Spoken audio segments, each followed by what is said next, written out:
where they stand, what their background is, what are the pressing issues that you think we ought to be cognizant of as we go forward? I mean, there's so many. I'll just name some of them in no particular order. I think that money, right, and I know that Christians in particular, they have a hard time having a conversation about money, especially when it comes to spirituality, because they always say that money is the root of all evil. But it's the love of money that's the root of all evil. But more importantly, money is a tool. And let me preface this conversation by also saying that when we talk about inflation, I think that there's a lot of people that are financially illiterate, meaning that they don't truly understand why some of the things that are happening to them are happening to them. Right? When we talk about economic policy, when I heard her reveal what her policies were, her four pillars, which were largely housing, healthcare, she also talked about inflation, immigration, so on and so forth. And she glossed over them and she didn't necessarily give any policy. What I related that back to is how people experience this last administration over the last 3.5 years, specifically as it relates to their lifestyle. So when I say money, I'm saying that your ability to be able to pay for groceries and what it cost you this year, last year versus what it cost you 5 and 6 years ago. When I talk about money, I'm talking about your ability to be able to provide housing. What is your financial security going to look like long term? And everything leapfrogs off of that. And I'll tell you, it's a luxury for Americans in a general sense to be able to vote based off of identity politics, to be able to vote based off of who got the most swag, how they feel, what kind of collard greens that she's making, and whether or not she uses bacon or turkey. It's a luxury. And we're finding that out that it is a luxury because what we're seeing is record debt, meaning that people have exploding credit card debt, not because they necessarily shopping, but because they're leveraging their credit in order to be able to survive. I see that foreclosures are starting to be up. Now that the rent moratorium is up, people are getting removed from their homes. Repossessions are at an all-time high. The interest rates for you to even be able to achieve the American dream is high, which means that that dream is further out for most Americans. And so then you start to add in different parts of the pot, right? Okay, well, wait a minute. Now people are starting to feel some type of way because not only am I suffering, and I can go through it if we all going through it together to get something better, right? I understand that the Fed had to raise interest rates in order for us to tamp down inflation that was artificially created anyway. But hold on, wait a minute.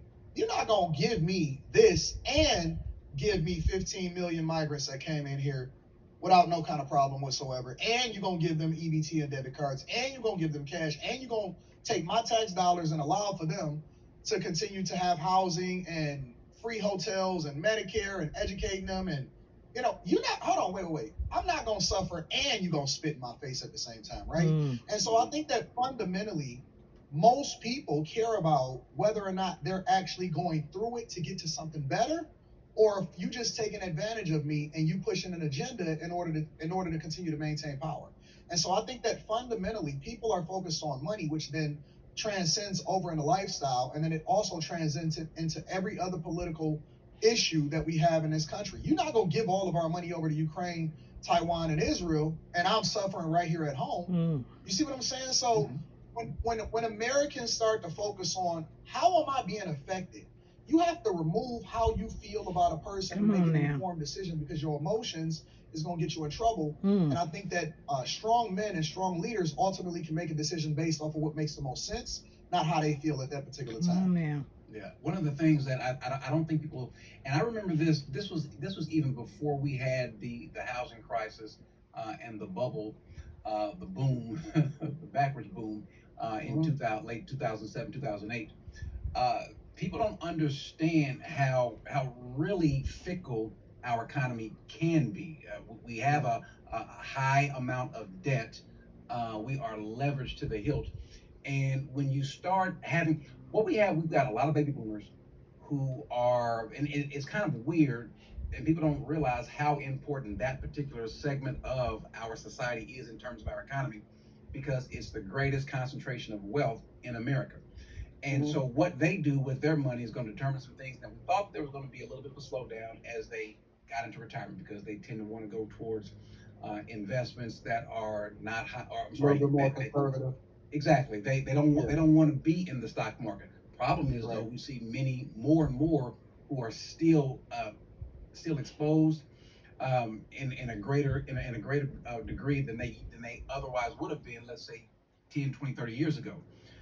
The issue is though how stable is our market, because Mhm. oftentimes the stock market can be fickle too, especially when it starts to kind of move off of what's happening politically, either here in America or in the world. And so we are really, in some cases, on our economy, I should say, is really Yeah. kind of balancing itself out. It's not as stable as we think it is, and we think that because we've been spending and spending and spending and spending, that we can always keep spending. That's not the case. I don't know if you Mm-hmm. guys recall, this was about probably about 2005 or six, seven. I might be off a little bit. It's been 20 years. When we started seeing our credit rating get not now, it didn't drop, but it was dropped. I forget, from an A plus.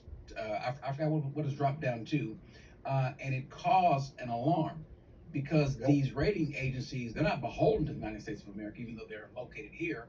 And so what Yep. happens if our credit worthiness in other countries drops? Well, then it sends a panic. Our dollar is already being devalued, one by Yep. external forces, but also internally. You've got millions of people going into the workforce. What are you going to do? How does that affect the economy? Most folks don't realize that. And here's how it works. Let me just give you all a quick example. Let's say I got the world's famous cup here, Joey, and everybody wants to buy this cup. Well, let's just say a couple of you guys have $1 and I want to sell it for $2. Well, then I'm going to be able to one or two people are going to be able to buy it. But what if I introduce 1,000 more people with a dollar? Well, one, the price of this cup is now going to go up because there's more people with more dollars. Because this Yep. cup goes up in value, your dollar also drops in value.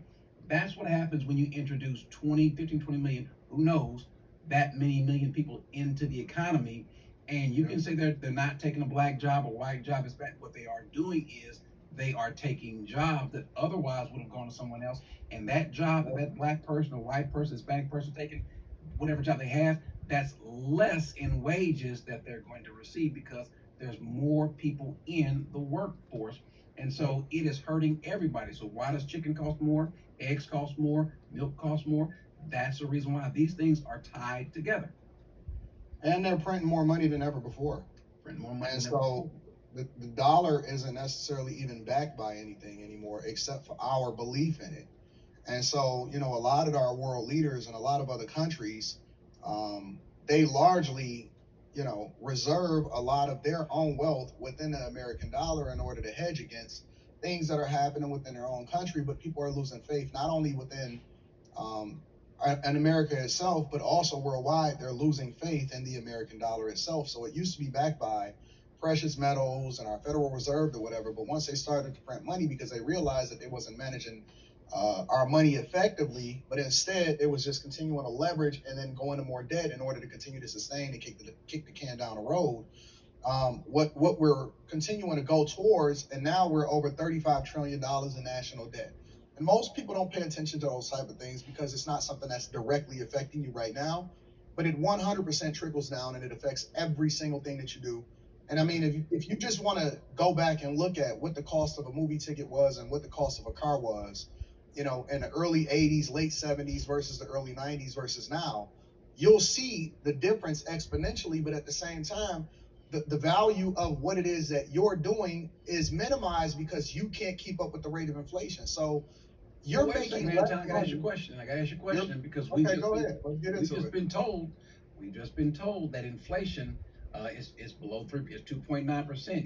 Isn't that Mm-hmm. something we should be happy about? Shouldn't we be doing cartwheels now because it's No, inflation is and I'm two gonna point tell nine you percent? why. I'm gonna explain it because I'm a C student, so I'm slow, right? So I like to break things down from a C student's perspective. And the simplest way for us to be able to explain that is this. Let's say, for example, over the last 2.5, 3 years, that inflation, right, as they measured it, was roughly 9, 8, 9, 10%, right? Which is horrible. It's 100% bad. And so collectively, since they've gotten in office, inflation has been at roughly 5, 6, 7, 8, 9%, depending on what your lifestyle is, right? Because how it affects me may be completely different than how it affects you, right? You may need to go get gas and you may travel much further. You may have a larger family, and you may have costs that are exponentially more depending on where you live, that are much greater than mine because my lifestyle may be a little bit more simple and I don't actually have to borrow any money because I don't have any mortgages, so on and so forth, right? But overall, for the sake of conversation, let's say that they did tamp down inflation now that election season is here, and it's at a little bit over 2%, a little bit below 3%. But here's the key. Over the last 3.5 years, inflation did like this. It shot up. Now your wages did like this, and then it did like this. So when they say that inflation is now at 2 to 3%, it's just doing like this now instead of shooting up. But you never got back up to here. So it's not rising as fast, but you never caught up from where you were. So you're still suffering and you still down here because your money and your wages and your assets never kept up with inflation. So when they got it, inflation was at roughly 1.2%. When they got the keys to the White House, and I know it's people in the chat that say, "Oh, Anton, you're going to do what's best for you." Of course I'm going to do what's best for me and my family. Why wouldn't I do what's best for me? What you want me to do? Look out for you? I don't even know you.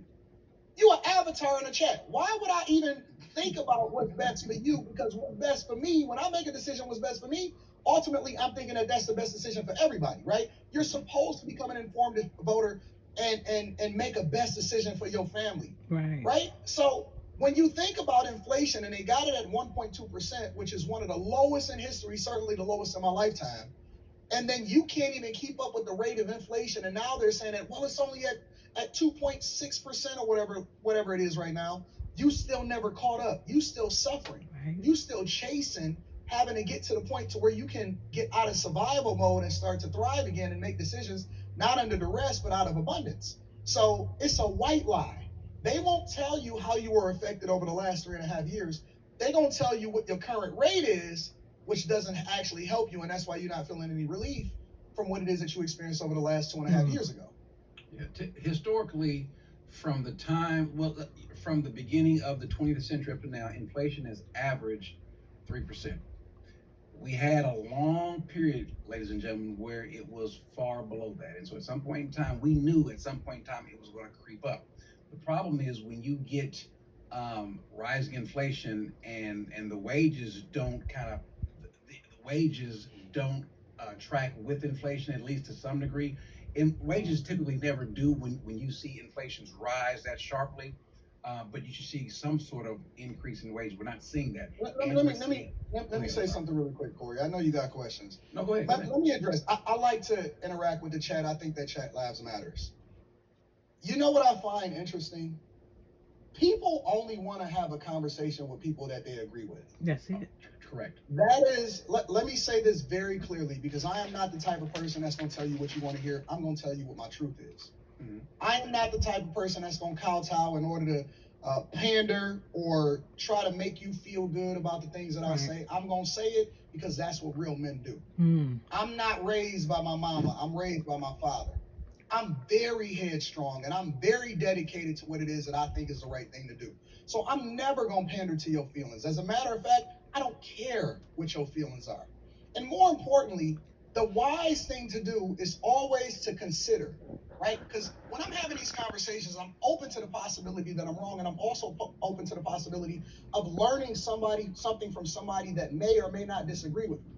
And so when you operate in the echo chamber, you reinforce your own ignorance. You don't even know what you don't know. And so I would advise you to listen to somebody that may have some insight and can expose you to something that you may be able to consider, and just take it into consideration. Nobody is telling you that you have to listen or worship me or follow me or anything like that, because I really don't care. I'm doing really well and my family is taken care of, and I'm very steadfast in my beliefs.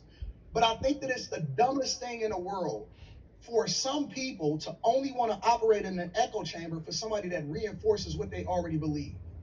That is the most ignorant. To be voluntarily ignorant is just flat out stupid.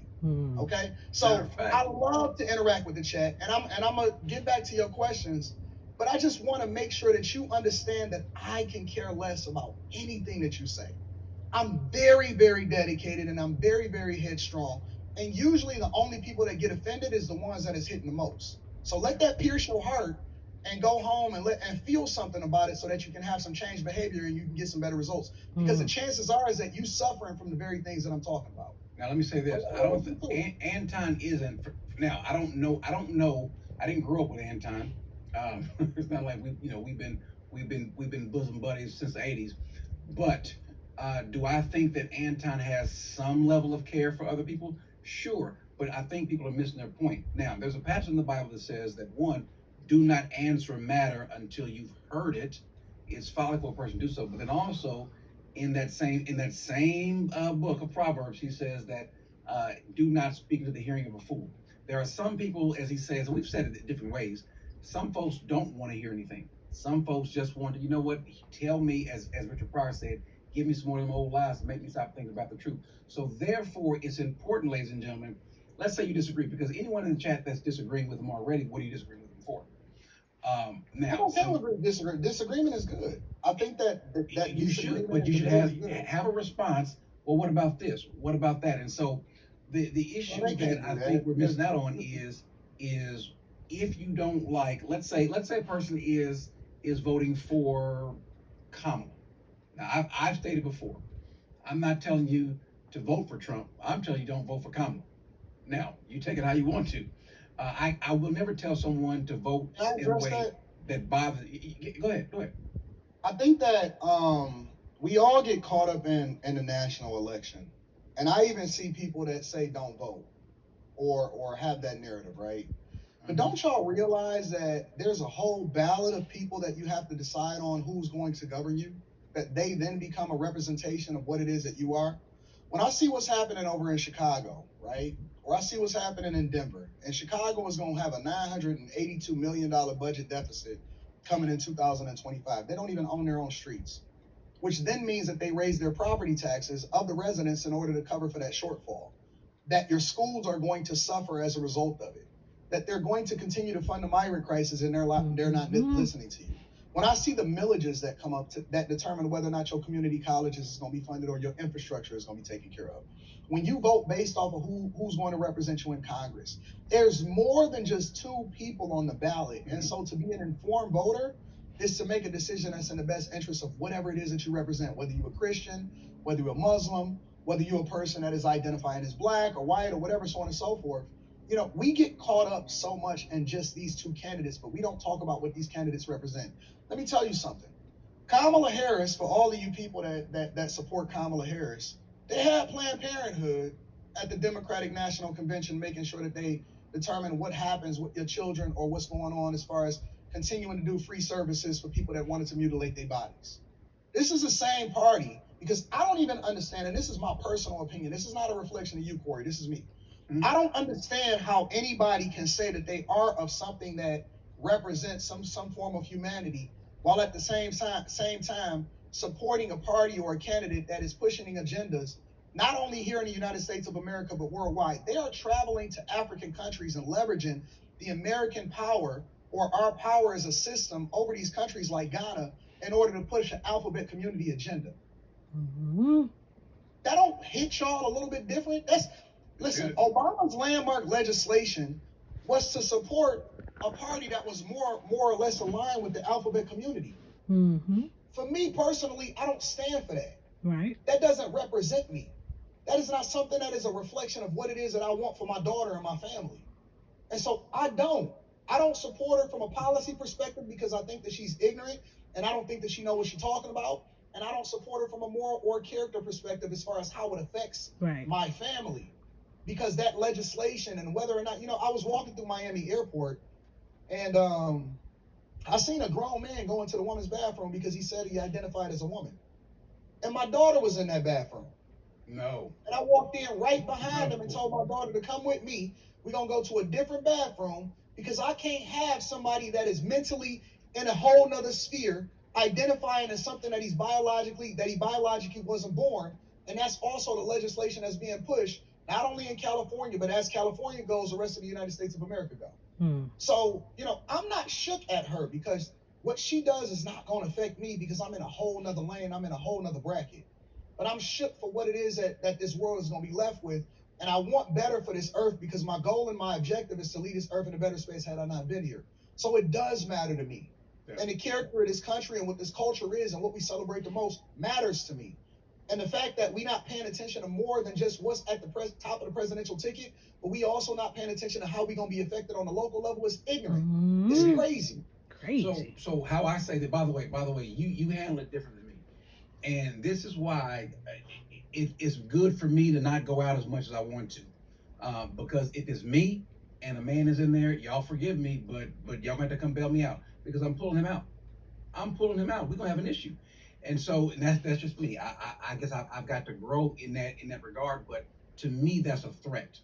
You going in there, I don't care about your feelings. Now you are threatening not only my daughter but other women in there, and I know what you're going in there for. But that being the case, these things do matter. And now the reason why, and I'll say, I don't think that anyone should vote for this woman for a whole gambit of reasons. But if you can't get past, hey Trump, this fine.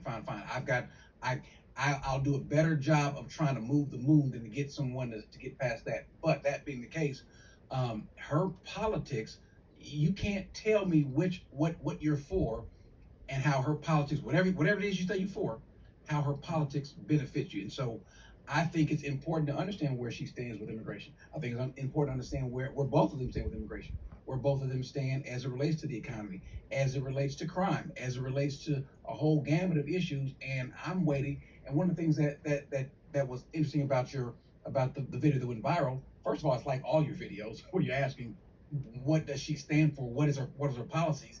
And you'll get crickets other than she's a woman or she's black or she's this or she's that. And so the question is that those that say, well, I can't vote for Trump.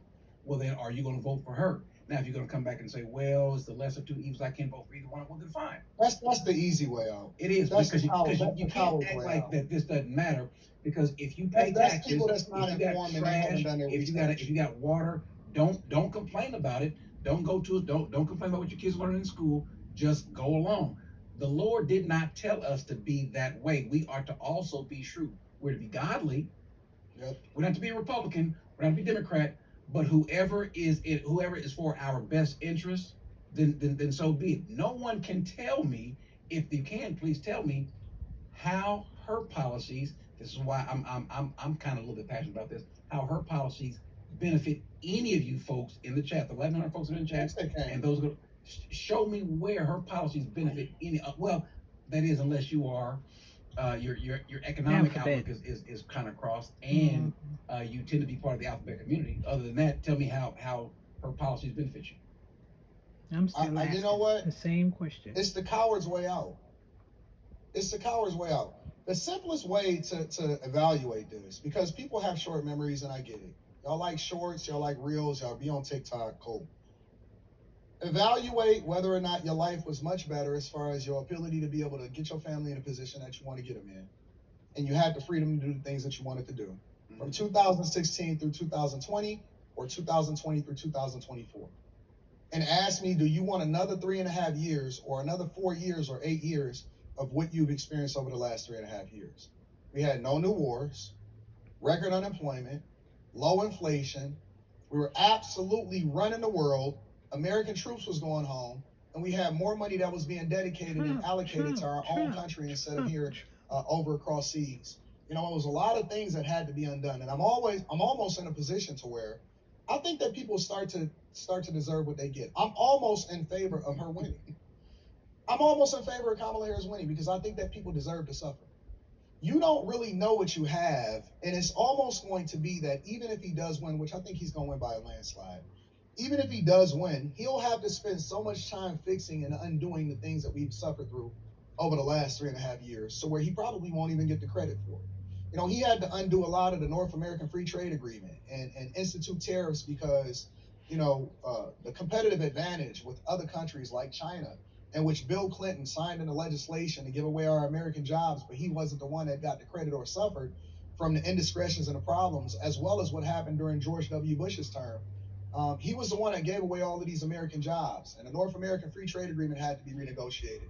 And we had to put tariffs on China because, you know, when American companies went over there to do business, because most people are not familiar with international relations, you had to partner with a Chinese company in which they stole your proprietary technology and then built their own companies off of it and then kicked you out and made you less Mm-hmm. competitive in their company. You could not go over there and do business unless you partnered and did a 50-50 with a Chinese company. The first company that was able to successfully do it was Tesla. The first company that was able to successfully do it was Tesla. And so, this competitive advantage, the tariffs, which Joe Biden left in place, if they were so bad, why didn't they stop it? The tariffs actually saved the steel industry. I used to work in the steel industry. I worked for Local 600 at Ford Steel, right in Dearborn here in Detroit, Michigan. I understand what the impact of what that was going to be. So, a lot of people are not familiar with how your life is going to be affected until you do. And I almost think that y'all deserve her. You deserve every bit of her. You deserve Voted Joe. You for, deserve you Tiffany, deserve it. Henyard. You deserve, you know, you deserve Eric Eric Adams. You deserve Brandon Johnson. You deserve Karen Bass. You deserve London Breed. You deserve Shane Tao. You deserve Andre Dickens down there in Atlanta. You deserve all of the things that's going to be the worst for you because you don't appreciate what it is that was done for you. But you know the I'm problem with Mm-hmm. that though, cool with it. and I'm I not hear going to what be you're saying. I hear what and why you're saying it. I said this before. This is the truth. God is going to be God whether Trump wins or whether Kamala or as Vivek says Kamala, as whoever wins. But here's what we don't get. Here's what we don't do. We don't, as a country, we never learn our lessons. I don't care what has happened. We simply never learn our lessons. And the problem's going to be this. When we look at what's happening, let's say with immigration and the 20 million folks that are in here. Because I got a question. If I could ask Trump to ask her one question, how many terrorists are in the country now? There's only one answer. I Oh, don't know. did you hear about what happened today? What? Over in Indiana, illegal migrant from Honduras stabbed Oh up a yeah, 14-year-old girl. stabbed a 14-year-old girl. Yeah. But no. I'm no, not those kind of, not those people. I'm talking about folks I that think want to that those do are terrorists. that want. No, I mean the ones that want to do what they did on 9/11. How many Oh, of those? did you hear what happened with Kathy Hochul and that the We Chinese spy Yeah, was I heard her about was that her too. aide?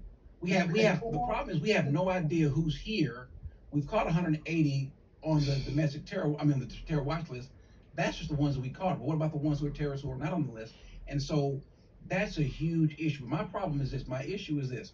With all of these, the guy that's the Honduran who was deported and brought back in and stabbed a 14-year-old girl, the ones that killed and raped and killed the girl, and the 12-year-old in Houston, the ones that raped the one in 13-year-old and held the other boy at knife point or machete point, however you want to call it. The issue is this: who is going to fix that? I have no confidence, none whatsoever, that Kamala is going to do anything about that.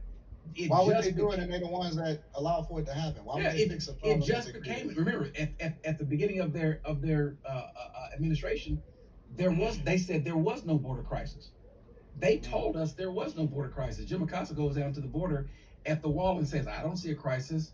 But then 3 years now, we got these caravans coming. So I think what's going to happen is the status quo. They'll try to pass another immigration bill that doesn't do anything, that gets 1,000, 2,000 more greeters. You don't need an Escorts back in. immigration bill. You don't need a bipartisan immigration bill in order to make sure that you continue to fund what's going on at the border. One of the things that they champion is they saying that over the last 2.5 months that they've stemmed the flow of migrants into this country and they've closed off the border. Then how come you didn't do it back in 2023? And why did y'all just start to create a bipartisan bill? And why did y'all fight Trump at every tooth and nail as far as him trying to fund continuing to do what Obama was doing already? Why did they fight him during his entire presidency? And why did they just create that bill in 2023? And why are they stemming the flow of migrants now without the bipartisan agreement? The bipartisan agreement is a falsehood because it wasn't a bipartisan agreement. It was them trying to stuff a bunch of stuff into the bill to continue to fund Ukraine, Israel, and Taiwan because we have proxy wars going on in other parts of the country. And they tried to all cloak it under a Homeland Security a bill, and then they tried to make it seem like it was bipartisan. If you read these bills, the infrastructure bill, the CHIPS Act, the bipartisan bill that they wanted, it's a bad deal.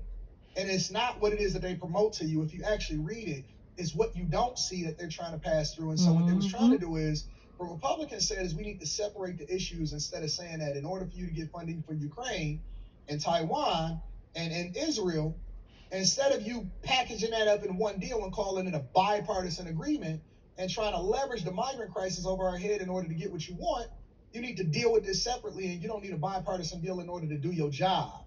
And they sued Texas in order to continue to let them open up the border. And until Texas started sharing the pain, nobody wanted to have a conversation about it, and everybody was against the bill. Everybody was against closing off our borders. All right, well, now you got to suffer for your own discretions, and now they let them in, and now what you going to do? Yeah. Let me go ahead and